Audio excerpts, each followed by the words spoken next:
Okay, let's try this again. How's everybody? It's Gretchen, and it is Saturday night, and I am going to try to do a live. And if you can see by the thumbnail that started out, it's called Color Palette Challenge, Fluid Art to Photography, to a photo. So let's get going on this. Let's see if we can switch to me. And here. There we go. All right. So hi everybody. Welcome to my stream. I hope you're comfortable. I hope you've got something to cheer the evening on.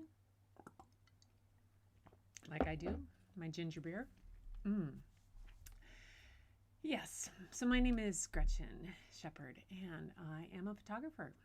And this is my third night on a new adventure of a vlog called Keepin' It Real. Hi Gloria, gosh, thanks for being here. So if you missed the first night when I talked about that, it's called Keepin' It Real. Keeping it real, yeah. So the reasoning behind that is I live in this magical place called the Key Peninsula. And if you saw on the thumbnail, take you back there, that thumbnail right there is the bay right below my house. And a 5-minute walk down to our beach in the community beach, and that could be me in the summer. And it's pretty amazing. It's very magical. It's a wonderful community full of artists and long-time residents and short-term residents, and it's a kind of a hidden gem here on the peninsula in the Pacific Northwest. Sorry about that. So I decided to name the blog Keepin' It Real, and the R-E-E-L, for the film aspect to it. Whether it's digital images or film images, this is what I'm going to be talking about.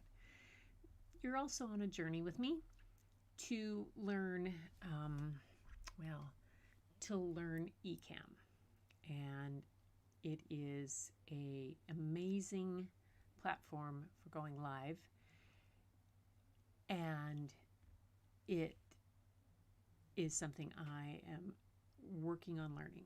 And so rather than go through all of it and suddenly jump in and become the expert on it, I'm just taking you along on all this journey on how I do this. So we're switching from scenes if we do. I am just really pleased I actually made a scene. I made thumbnails today. I made several. Put them on the ones from the other ones. I made a template that was in Canva and stuff like that. And I figured out how to do a scene of some type and at least know which camera I'm talking to. Whether I'm talking to my M50, which is in front of me, and my, we'll switch to my iMac when we start editing, because I am going to take you into editing mode. And then I'm hoping to see if I am actually going live here now. And is it showing? So we'll see if I'm going live. It should be, but we'll, yeah. Oh, so Gloria's on. Gloria, give me a thumbs up. Let me know if you can see everything. Gloria is a friend I met through the fluid art community. So this is kind of an interesting way that I came to doing this. I've been watching a lot of fluid art and have made some videos with my granddaughter. She wanted to do tutorials for her friends, so I filmed them and we put them, and they ended up being up. And I had done some other YouTube videos and had the channel, but we've mixed those in. But I've been watching the fluid artists and really thought a lot of their work is just so much fun, and it's also really relaxing. Oh, good, Gloria gave me a thumb. She says, "Yay, she can hear me." I have no clue where I am at place else, so I'm just trusting that this is going out into the ether. Oh my gosh, this, you know what this is like when I'm like this? This is off topic, but it reminds me of my film days as a photographer when I really just had to work at it, take film, you know, go off and put the next one on, wrap it back in, next one in, and wait till I got back to the darkroom to develop it. And hi, Chitty. Hey, Gloria. Gosh, nice, guys. Thank you. And Janet. Oh my gosh. This is awesome. Anyway, so that's what I would have to do. I would have to go out and shoot and see how things looked. And, you know, and trust, I wouldn't know how they looked until I got back to the darkroom and did some developing and all that type of thing. This going live stuff is a little bit like that because I have no idea what I really look like to you guys out there, and what I'm hoping that the right screen is showing. And if it shows, it's going to show. If it doesn't, somebody will, hopefully will holler at me in the chat, which I have, can see chat over here. I was hoping to find out where I am on YouTube. Let me go try it on my iPad right here. I have it in front of me. Oh, there I am. Yay. Now I just have to turn the sound down on that so that I don't double do myself there. Yay. Okay. Glenda's here too. Oh, good. Now I'm in two spots. I have on my iMac, I'm using Ecamm. It has a window that shows comments. And I had to, if you got on it first and you saw me stop and start again, it's because I had tried to do a stream key, which I probably shouldn't have, because that made it not be able to see the comments in Ecamm. But I can also see I have my iPad up here, and I can see them on my iPad. So yay. Glenda can hear me. Gloria says I look great. Oh, yeah. Woo-hoo. Yeah, that's little tricks of, as a makeup artist for several years. I was a trainer for Modus Custom Cosmetics. So I used to have to work, since I was a photographer too, my weekends were taught school all week and off to go do makeup on the weekends, learning that aspect of the tricks to do for on film kind of things. Well, you know, plus you just have to give it a whirl. It's kind of a little bit of boost to get this thing. So I'm not going to stay here too long talking directly to you here. Hopefully when I get to the next scene, the picture-in-picture will still be there, and you'll still be able to see my face as I'm talking about things, but there's no guarantee on that. Glenda has been working on this, and she says just to take it easy. She gave me a little pep talk on chat earlier, and then resize them. You can grab comments in Ecamm and pull them on your, you know, okay, no. Not gonna do that, not quite yet. Because that I'll get there. I would have to drink my entire Krabby before I even started that to be brave enough for that. So, anyway, enough of that. So the adventure I'm taking you on today, about what I'm doing with Ecamm here, is to get through this. I actually set up 4 scenes. The opening one was the title. Then there's this one. I have one that talks about where I got what I got the title from, and then we're gonna go back into Lightroom, and I'm gonna show some of the things that I did in MOAB and how they fit with that. The picture that's on the thumbnail, I'll go back to that, is part of the colors that are in the color palette, and that's why I chose that one. That was from this summer sunset, you know, the days. It's amazing when the sun sets, the colors that come off on the salt water and the kayakers and everything like that. But when we went to MOAB a month ago, we went to support my son-in-law in a really grueling ultra endurance 240-mile trail race, and he took him 94 hours, and it was amazing. But we were down there for 20 days and did the support crew for a few days, but then my husband and I spent a lot of time so I could photograph.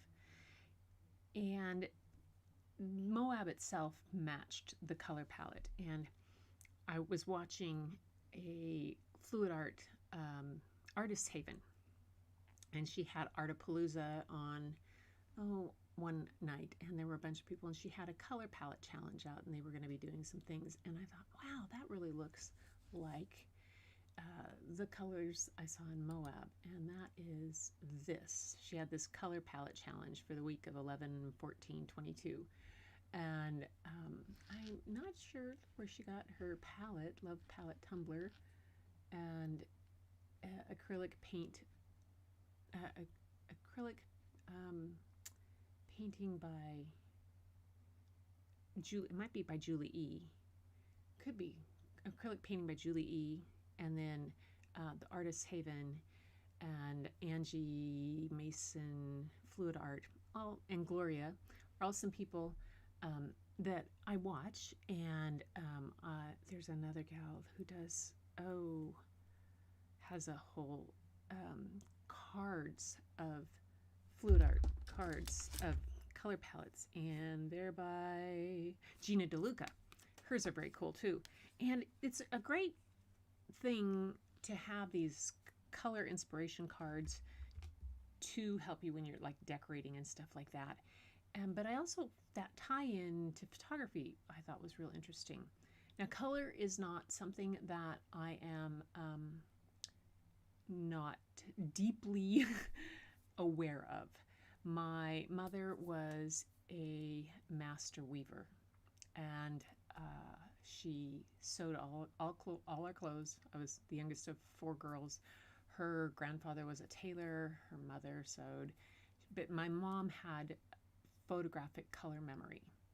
And if those of you of a certain generation might remember the Color Me Beautiful type of books, my mom had us all dressed in the correct Color Me Beautiful colors before that was even a thing.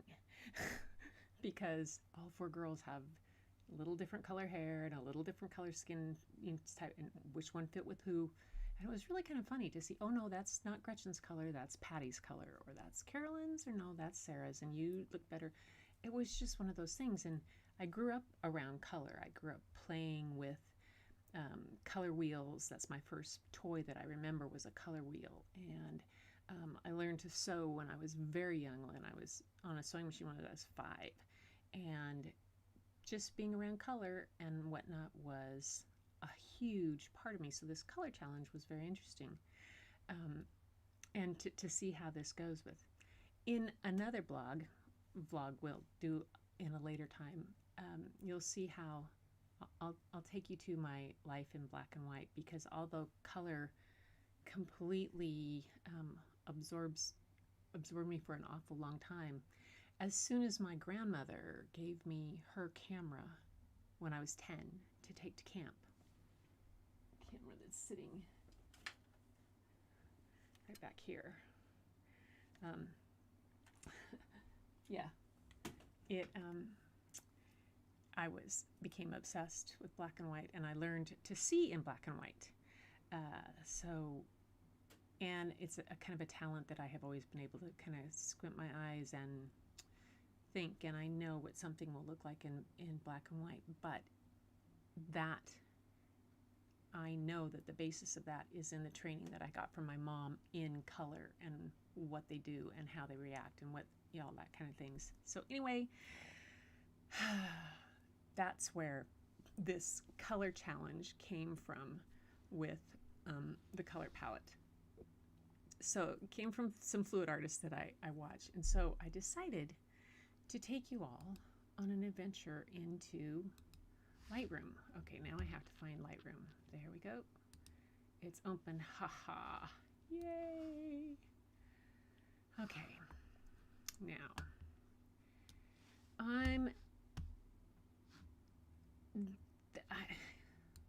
this is going to be, for you guys to see. It looks normal to you guys, I hope. It should be showing a Lightroom for you. Do you see Lightroom? No. Ecamm Live program should be screen share. There we go. Got it. Haha. Yes. I figured that out. Glenda, give myself a pat on the back. Yay.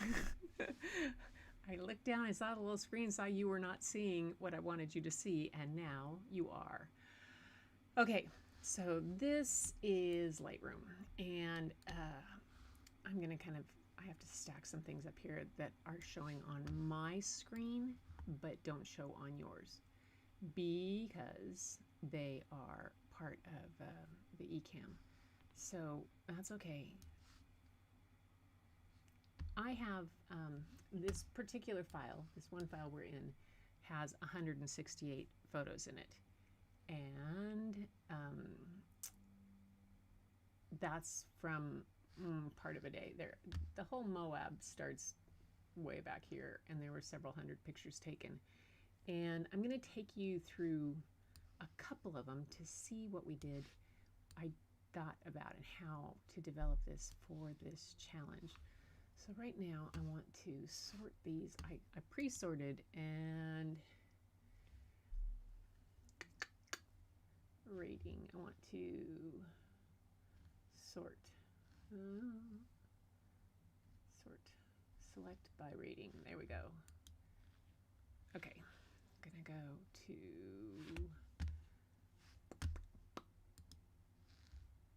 go to my, there we go. Go back. So what I'm trying to do is get the pictures in front that I want to show and do some work with on you. Oops, and okay, there they are. Okay, here we go. We are going to start with, I'm going to go for the 3 ratings. 1, 2, 3. There we go. There we go. Found him. Haha. See? I knew I could do this. Yes, now we do. Okay. I pulled up 4 photos right here in this particular file. I don't know if I'll get to all of them, but to show you what I'm going to do here. So this was a place that we were coming back, and we were out in Canyonlands National Park, and it was getting close to sunset, and I was trying to actually get over to this ridge for sunset, because I knew where the sun was setting, and I wanted to hit this ridge on a certain time and to get the golden hour and whatnot. That's where I thought I wanted to go. As we were coming back on the road here, come on, go to this one. There we go. As we were coming back on the road, we saw this rainstorm come over this, and this is a river called the Green River, I think. And this rain was coming up here with the sun coming through it, and I kind of just went, oh yes, yeah, we have to stop. So we turned around and went back, and then I had to hike in a bit, and this lower part you see right here, yeah, my husband almost put a leash on me. It's about probably about 800 feet straight down, and yeah, it was not, but I was right. I had to get right out to the edge, so I kept going. So I'm going to take you to the next one image. There's a little closer. So this is, I moved in. I have a 35 millimeter lens on. This is going to be an f-stop of f14, an ISO of 125. So it's a for brighter light. And I did this shot at 1/20th of a second. I was trying to get the mist and some of the settings through here. And what happens when you do that is this is not what I saw with my own eyes, okay? The colors have changed. There's some of the things about the sky blew out because I did a single shot. What I really would have liked to do was to take 3 or 4 shots and stack them. And for exposures, I would have liked to expose for the highlights, which are the sky, and I would have liked to expose for the mid-tones and expose for the dark areas, and maybe another one for just generally. Didn't do that. Took one. That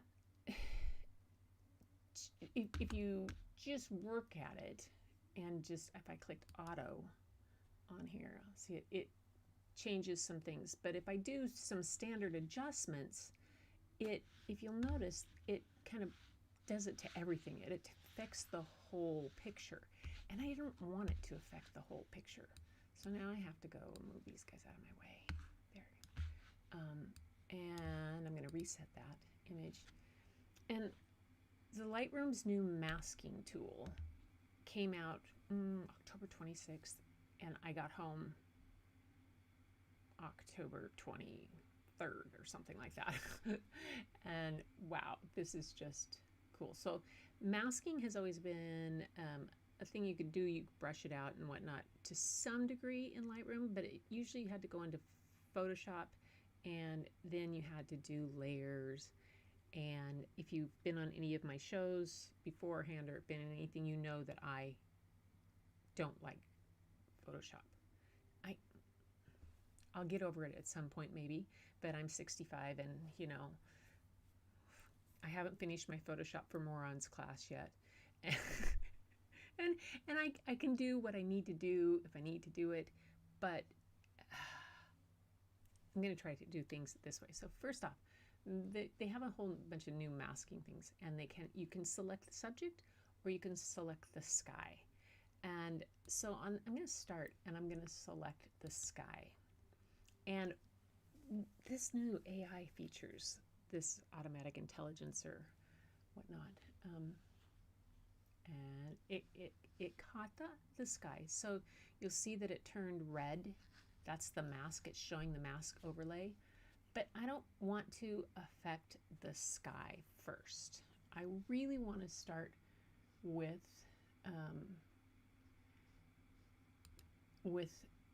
the ground. So how am I going to get that? Because I've tried to see if I select a subject for this. You can select sky or you can select subject for this thing.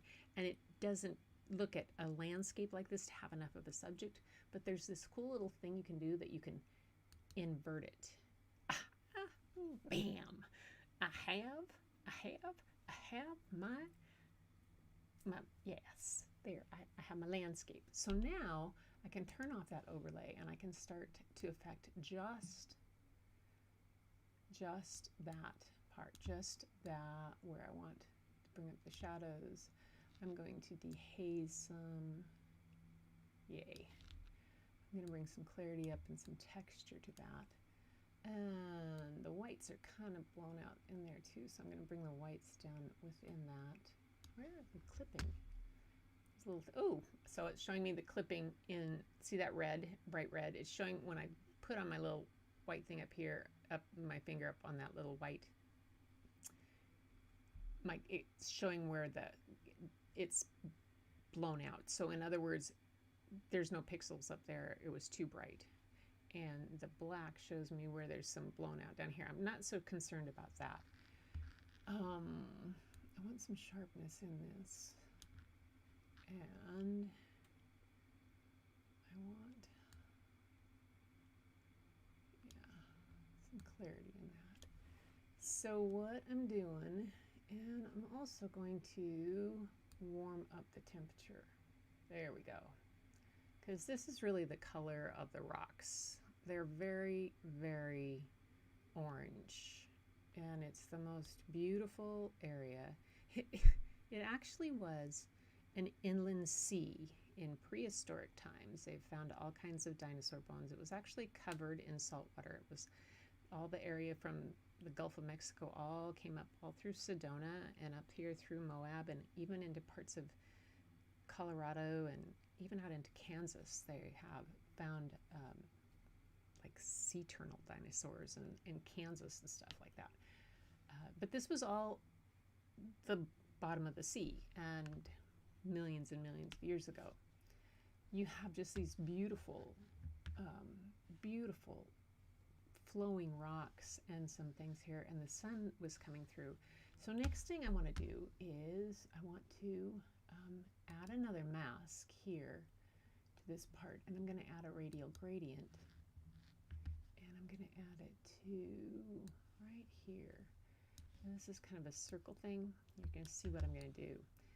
So I'm paying attention to where the light comes in and where it reached what came across, and I might do more than one because I didn't want it right all the way over there. Because the way the hill was, I'm going to try to brighten that up a bit, and in here I'm going to give it even more. Oh, hold it. That didn't work. That's not a new, that's adding to that one. Oh, okay. Winner, winner, chicken dinner, that didn't work. Okay, so I thought that I could make a mask inside that one, and apparently I can't. So I'm going to say this mask right now, for now, is done. All right, so then I'm going to add another mask, create a new mask, select sky, and I will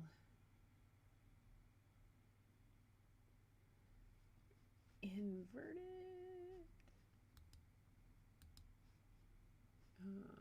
invert it, oh, and I should name this one, hang on, this one is the foreground.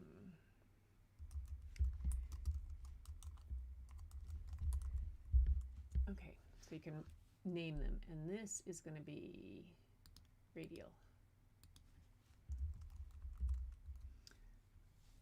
foreground. Okay, I have to do that for myself, otherwise I will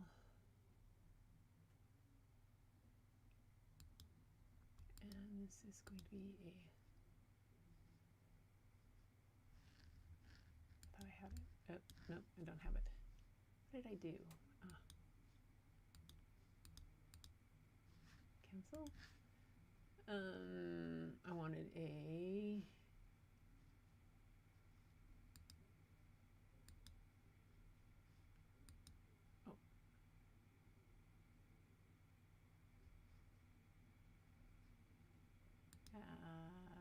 add a radial. I'll do this. Yeah, there we go. So I can stretch this out, so I can make it elliptical, I can turn it, I can do all kinds of stuff. Took me a long time to learn to do this. It's not something I jumped on right away. And so on this one, I'm going to show where the overlay would be. Okay. Oh, hello, no. Why are we on that? We are on the radial. Okay. And that's what I want to do just in here. And we are going to highlight that up. There we go. You know what? Didn't work again. I did something. Delete. There we go. So I'm going to do a different kind of mask. I'm going to create a new mask, and I'm just going to do a brush. Aha, yay. Brushes are easy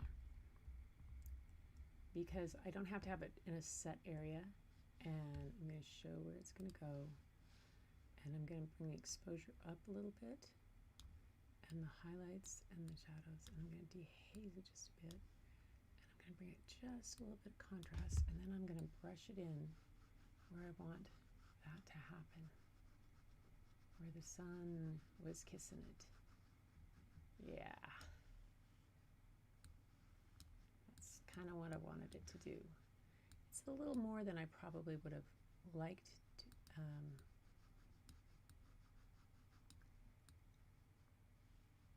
yeah, there we go. But you get the sense of how you can adjust that there. Okay, and then I'm going to be done. And I'm going to do another one, and I'm going to do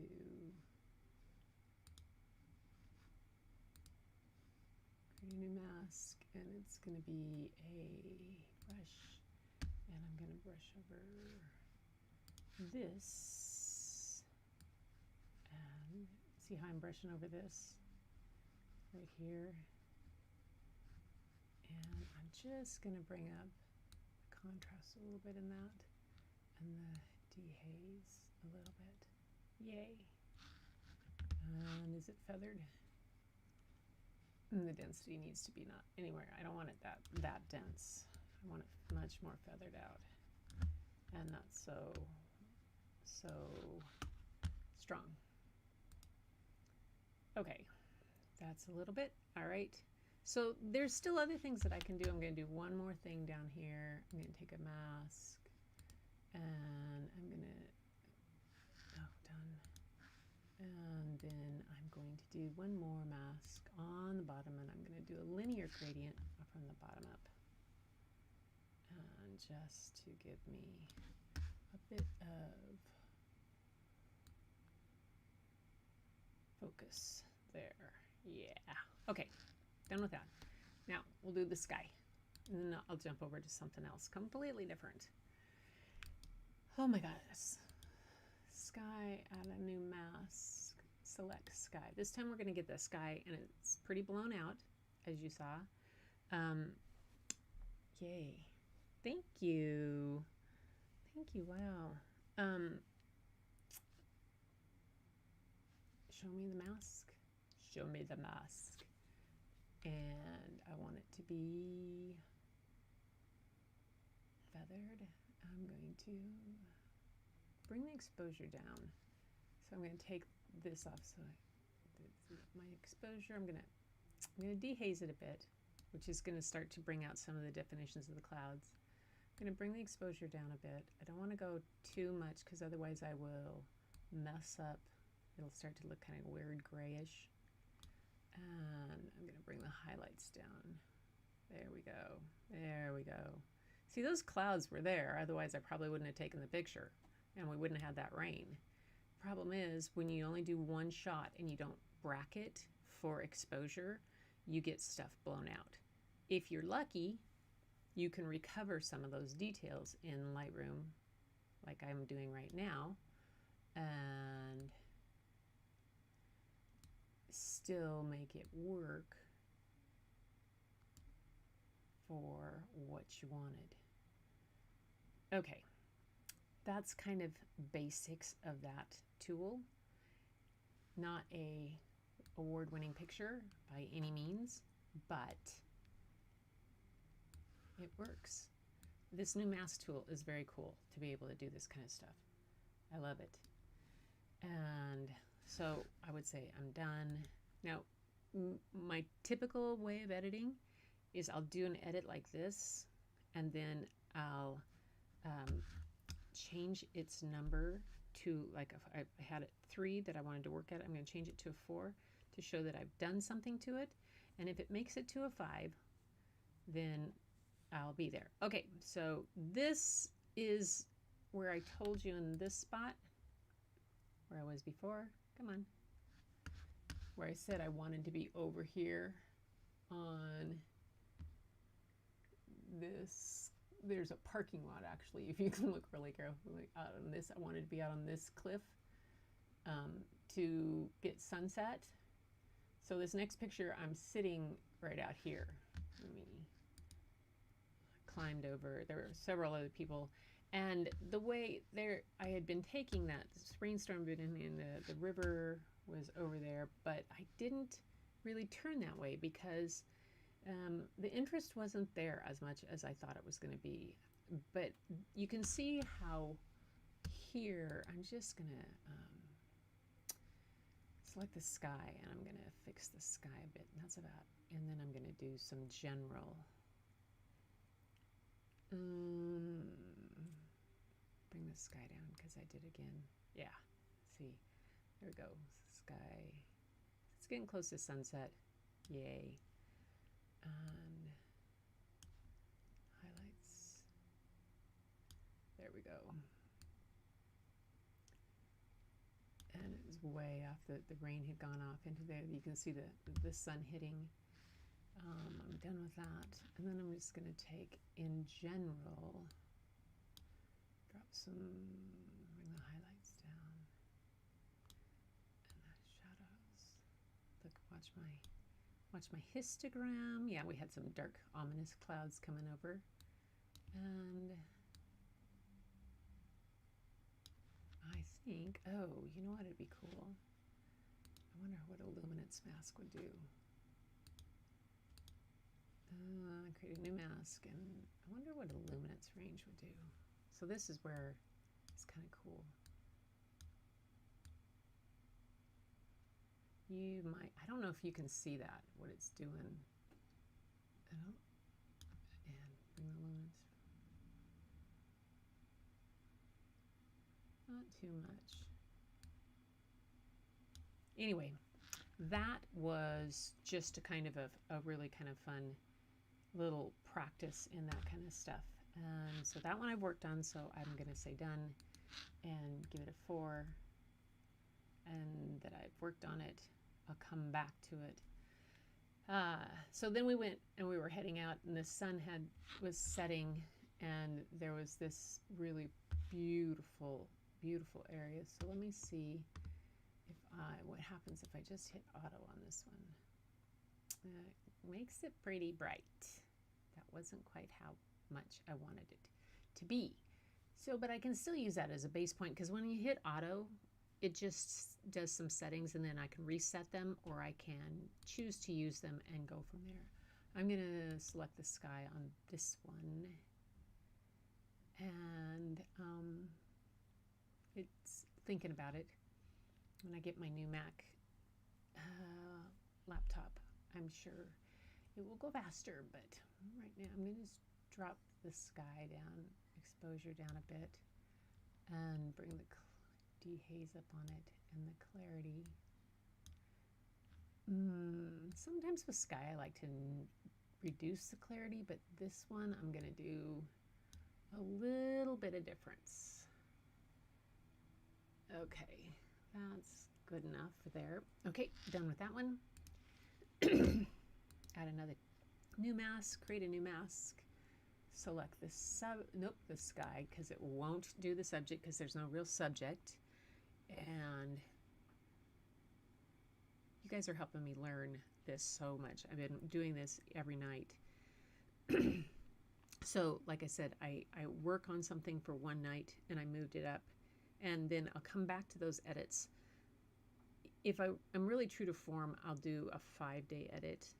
I'm trying to do this. It's a edit process that I got from Chase Jarvis, who is the founder of Creative Live, co-founder of Creative Live, online education, and all different kinds of things for creatives. And he's got an amazing book called Creative Calling, and an amazing podcast too that I really, really love and admire. I mean, it's just great. But he talked about making yourself be done with something, and had a 5-day, oh, you need to go early day. Okay, thanks. Talk to you. Take care. Acrylic Creations by Jay Whitty. You guys, if you haven't subscribed to that channel, go ahead and do so. Glenda's Creative Place too. Glenda's doing some cool things with, it's that Cricut machine, which I'm not going to go down that rabbit hole, that's for sure. Anyway, so here's mask 2, and I'm going to invert this one because I want the main ground here, and I want it to show me the mask. Show me the mask overlay.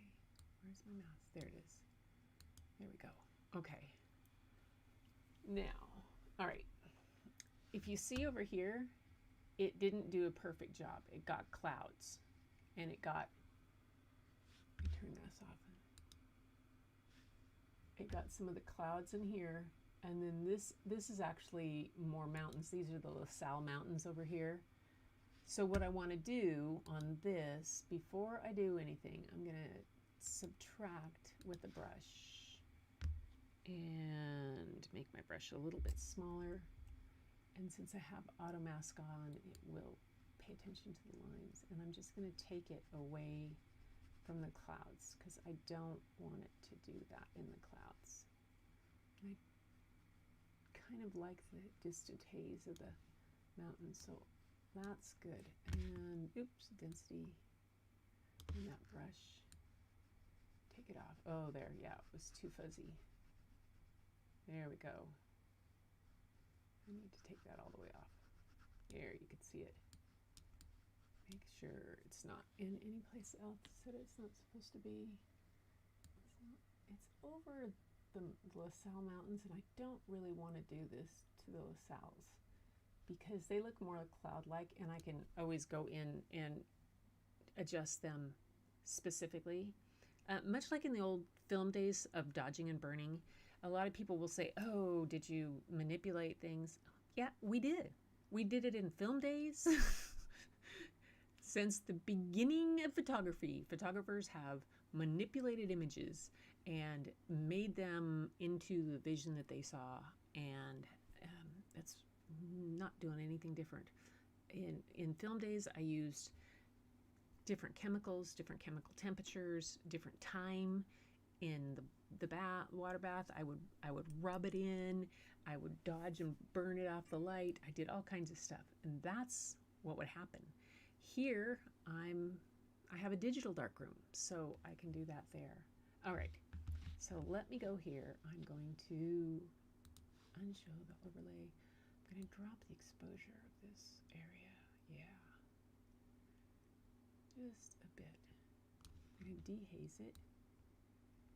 Yeah, that's what I'm going to do. And then I'm going to bring some clarity in the texture area because it's a very textural area. And bring the highlights down and the shadows up. Oops, too much on that, too much. There we go, contrast. And warm that up just a bit. Yeah. Okay. I am also going to find the green and up the green, search for saturation a bit, and the luminance on the green. Yeah, there they are. That's cool. Okay, just wanted a little bit of lift in there. Okay, done with that. Now we're going to crop it because there's a whole lot of stuff up on top that I don't like. And I'm going to unlock, and I am going to go for a pano type 16 by 9. And that still is going to be more than I want to do. I'm going to unlock again, and I might do, this is why I print my own things, because I end up with custom size pictures, and that's, don't need that there. But, you know, I need a lead-in line down here. Something, yeah, that stick right there can start with. And this one comes in here. That, this is across the thirds. That's the kind of grid line I do. It might be too much. Let me just take a look here. Oh, don't do it with my lines. Hide grid, where I can never remember how to hide the grid. View. Bitty bitty. Okay, never mind.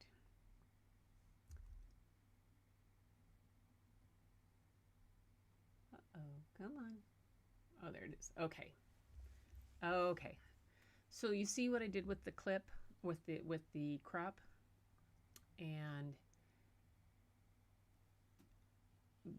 by cropping it in, I have a lead in line here, and I have this, but my problem is with this is that it makes this part kind of a feature of the whole picture, and that really shouldn't be.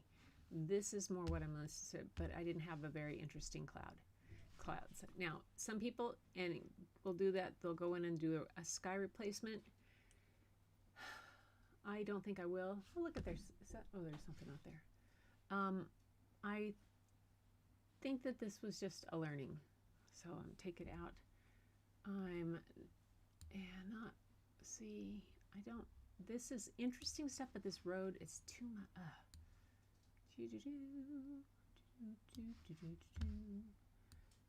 Fiddly dee over here is and oh, but then I don't have.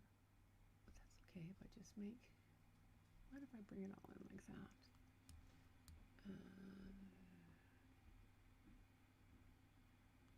Okay, let's try that. I changed it a bunch. Ooh, okay.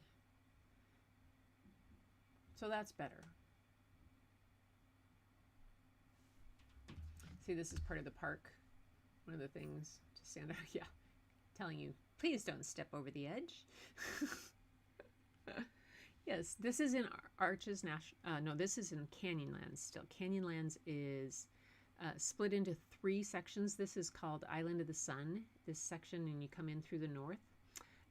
There's the Island of the Sun, there's the Needles, and there's the Maze. Island of the Sun is the most accessible and can be driven to and parts to, and there's hiking in there.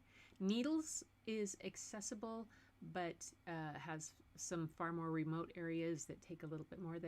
The Maze is the most inaccessible. You must have back country passes, and there's very little vehicle access unless it's a 4-wheel drive, and only to within a certain area. It's very remote. But it's very incredible.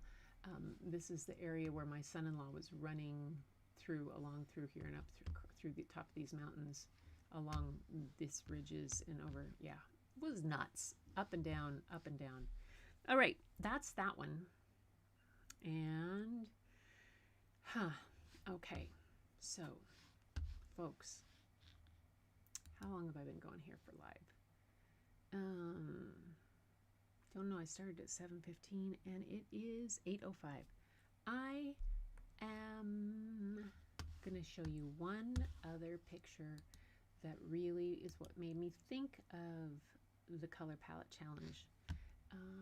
If I can find it in my,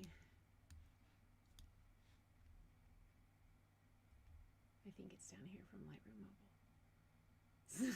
Talk about catalogs from Lightroom Mobile, because when I was out and about, I couldn't have.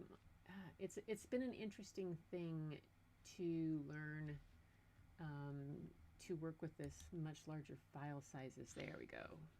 That I have with my Canon R5, because the pictures are ginormous. But here we go. Here's one of them.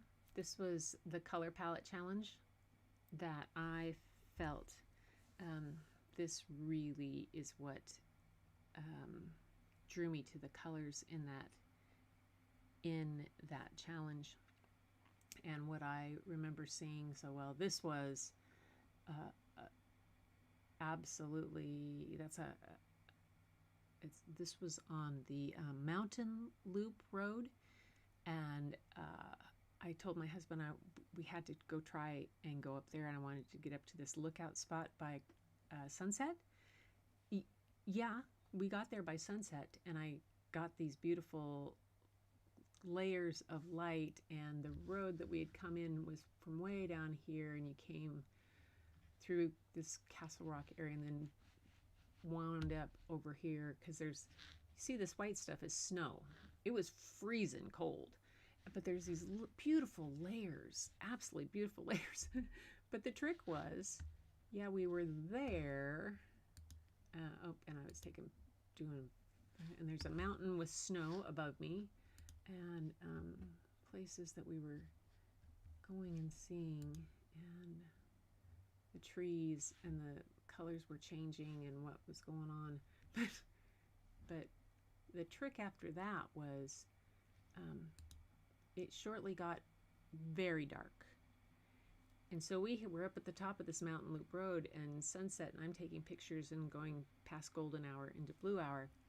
And then we have another hour drive back to Moab down narrow roads, back and forth, switchbacks. What was it? There was 10 miles of 12% grade or something like that. It was like, what? And it was pretty amazing, though, to be out. This one I didn't even, did I? Nope, I don't think I even did on this one, an auto even. Da-da-da. Just to do auto. Yeah. Oh, see how grainy it is? Because it was so dark. So this one was taken at 12,800 ISO. So I would undo that. Control Z, undo auto settings. That one is just not gonna, it's too grainy. I'd have to take it into AI Gigapixel for Topaz and maybe do some stuff. But had some pretty, it was a pretty beautiful area. This one might be kind of fun. Again, though, it was 10,000 ISO. So I know it's going to, but with the R5, you can actually do a lot of this stuff and have it be that. But I think I handheld this one, which at a tenth of a second I can't do because but maybe I put it on, yeah, see, oh, yeah. It was just kind of a shot to show what things are like before that day. So that was that part. I'll take you to another part of Moab on another trip. We'll take you to Goblin Valley. That would be fun. I loved it. I went there really early in the morning. But freaking sunrise is really fast. And these hoodoos are going to, come on, render. Yeah. Yeah. So it's a pretty amazing area of these giant, they're called hoodoos, and they have just been there for ages, and they grow out of every place, and there's some cool ones they have, very spooky. I did some for Halloween. I did a Halloween thing of Goblin Valley in black and whites. These are going to be black and whites. Goblin Valley turned into a black and white haven for me. And so I'll take you those another time. So let me see if I can figure out where I am and take you back to me, a scene with me. Yeah. All right. So Glenda, thank you for being here. And it's pretty amazing to be able to go and do that. This is what I'm feeling very blessed that I can do this now. I have worked really hard for the past year and a half to be able to get my health back in order that I can actually do this, and it's what I'm doing. So anyway, thank you for coming along on my journey today. Oh, my phone's ringing, and that's my friend Janie. And so checklist, I didn't check the checklist. Turn off your notifications. So, but thanks for coming on this journey with me on this Ecamm adventure, but also on just learning how to go live. But also I hope you learn a little bit from Lightroom and what you can do. And it's not that, I know I hate it when people say, oh, it's pretty easy. It took me a while to learn. And I made some assumptions at first that I didn't need to make. And, but you know, this little auto button right here is pretty dang cool. There's a little, let me do it. I just went to, so I just, here, real quick. Okay, I'll undo that. Undo the auto. I'll reset it. So it's there, and then I click this little auto button, and all of a sudden you have a little bit better picture. It's still not that great, but it's something that I can do when I want to work in black and white, to take the saturation out and to I can do dehaze that way, I can do dehaze this way, I can do some stuff. I can do some cool, you can do some cool things with black and white. So that's a whole nother thing. I'll my life in black and white. I think I made a thumbnail for that, so maybe that's the next one I'm going to do, life in black and white. Anyway, I'm going to come back tomorrow night at most likely around 6 instead of the 7:15. I was a little late. I'm going to look to see when my fluid artist friends are doing their lives. There's a whole train of people that do on Sundays, usually earlier in the day. But also, it's just been fun, and I appreciate you stopping in and coming in on my journey. And share this out if you can, if you'd like to. If you want to see more of my things, my website is listed in the description. It's imagesbygretchen.com, and it's always fun to check with people through there. And again, until next time, as I always say, keep looking for the beauty hidden in plain sight. It's all around, and the trick is here. Now I have to figure out how to stop this crazy feed, and I can never quite do that. And I'm gonna go drop this down, and maybe they're there, and there it is. Okay, all right, so I found it. I found what I was looking for. I had things in front. I hadn't closed my window over here. I'll get it. So Gloria, good night. Glenda, thank you for being here. And Jewity already had to leave. I appreciate you guys really for sticking around and listening to my babble on, but it's what I do. So until next time, like I said, keep looking for the beauty hidden in plain sight.